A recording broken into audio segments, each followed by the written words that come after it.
Hey guys, this is Megan with Our Handcrafted Life, and today I want to make an outdoor storage bench.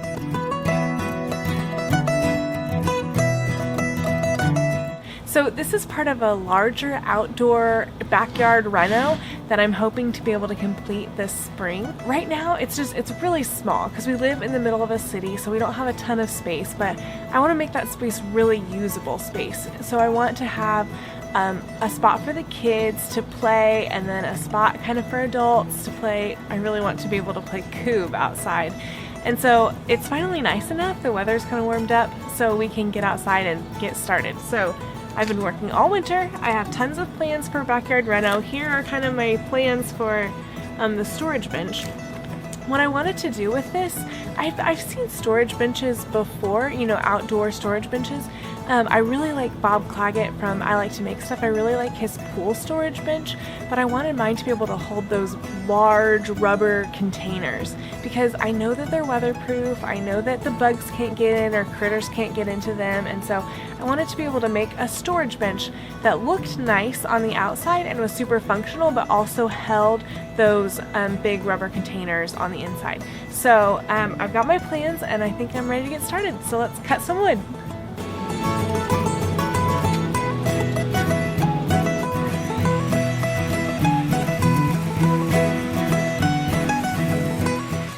So I know this is kind of goofy, but I really like to bring my notebook out with these so that I can check off my cuts as I go so I don't make mistakes. I'm very prone to that.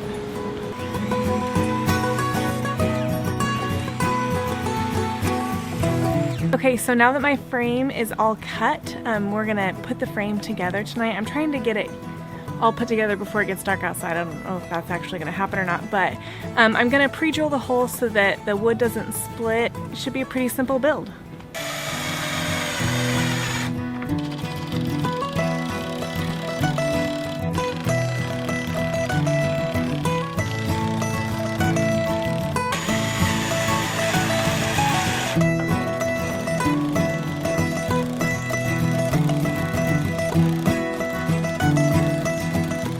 So I had these big plans to get the frame all done, get it painted the other night, but then I got attacked by mosquitoes, and I hate mosquitoes. So we pushed pause on it for the time being, and now we're gonna go back at it today.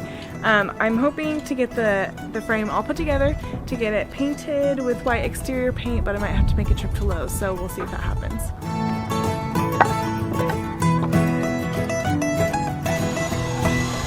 Here's a really insightful woodworking tip for you. If you want a rectangle, if you use the same size pieces on both ends, it really helps. So you want to see what I did? That one down there is 17 inches right here, and this one over here is 18.5 inches. So when I went to put in my middle 17-inch piece, it was a little loosey-goosey. We're gonna fix that now. Alright, so I fixed my mistake. Part one of the frame is done. It's all rectangle and everything. So I've got these little 1-inch pieces of scrap wood that I'm going to put underneath the frame while I put it all together. Hey! My kids stole my scrap wood. Got it!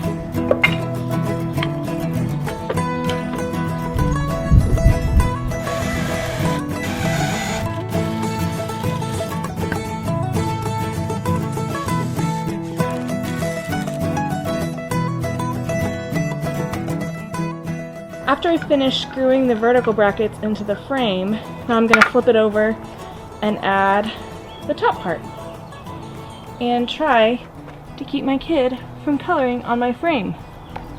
Yeah, bub, I'm looking at you. Jackson. Guilty.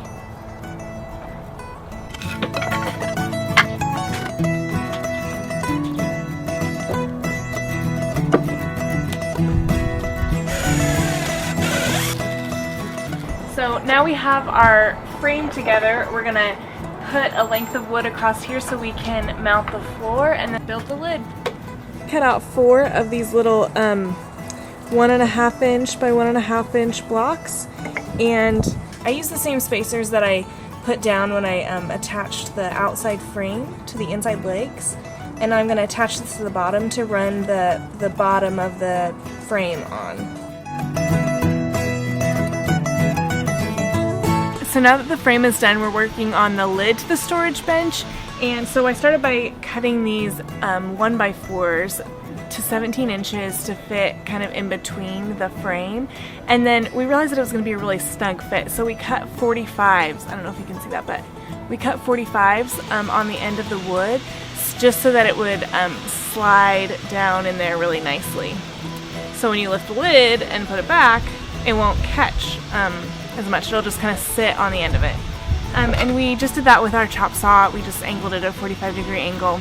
And now I'm screwing all the lid pieces into these 1x4s. So the way I do that is, I'll just show you. So, you know, I marked it, I wanted like an inch overhang, and then there's a 3-inch gap for the frame. And then I gave myself about a 1/2 inch extra just so that I could, just so I had plenty of room to play. So I used a square and I anchored these 2 screws in the end, and then I just, you know, alternated screws up, putting 2 screws in every board to make sure it was really secure.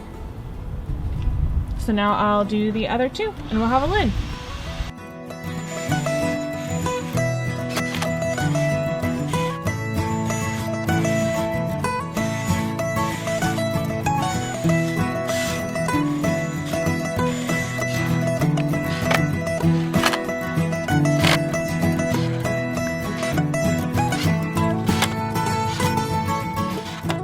Alright, we have a frame and a lid. I'm pretty excited. Here's the frame, all done and in its glory. Here's the lid. Tomorrow we paint. Hopefully.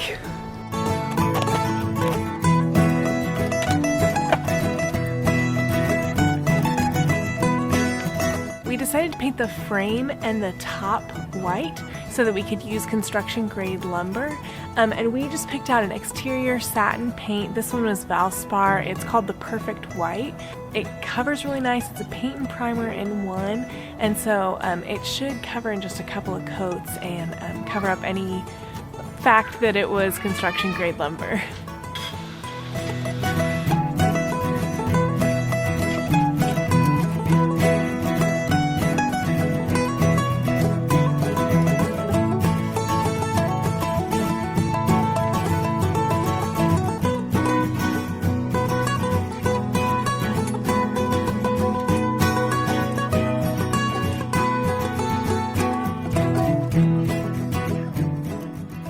So now that we have the top all painted and the frame all painted, we're going to cut out the cedar planks to go on the front and on the sides of this storage box.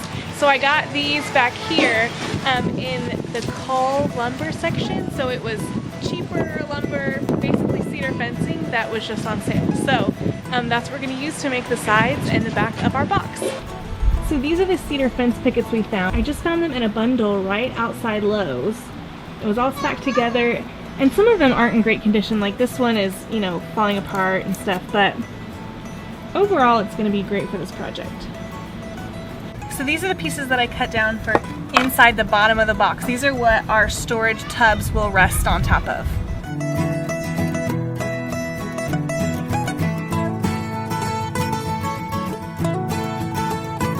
This won't surprise anybody, but I mismeasured, so we actually wound up needing to rip down the cedar planks for the side of the box.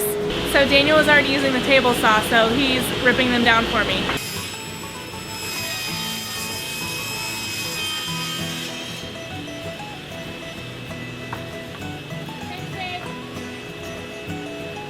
I don't know if you can hear the thunder in the background, but it's about to rain real hard, so I called in reinforcements to help me finish off the cedar planking.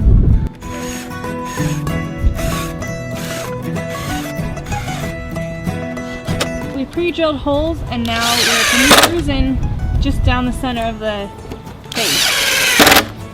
We realized the hinges that we got are actually meant for something that swings like this, because they're all countersunk on this side, not on this side.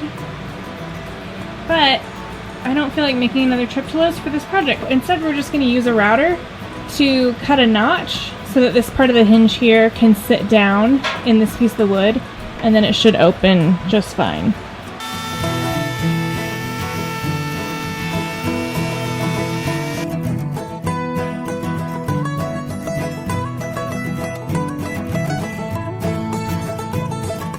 Daniel's welding in the background, so if you see sparks, our house is on fire, it's just a welding project. But I just marked off on the top of the bench where I wanted my hinge to go, and then I pre-drilled the holes and I screwed them in. Thanks for watching this tutorial for our DIY outdoor storage bench. I love that it's beautiful and functional.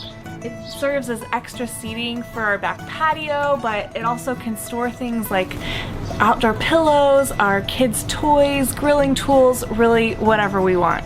So I'm really excited about this project. If you want to see more videos about living simply and creating beautiful things, subscribe to our channel. We'll see you next time. Bye.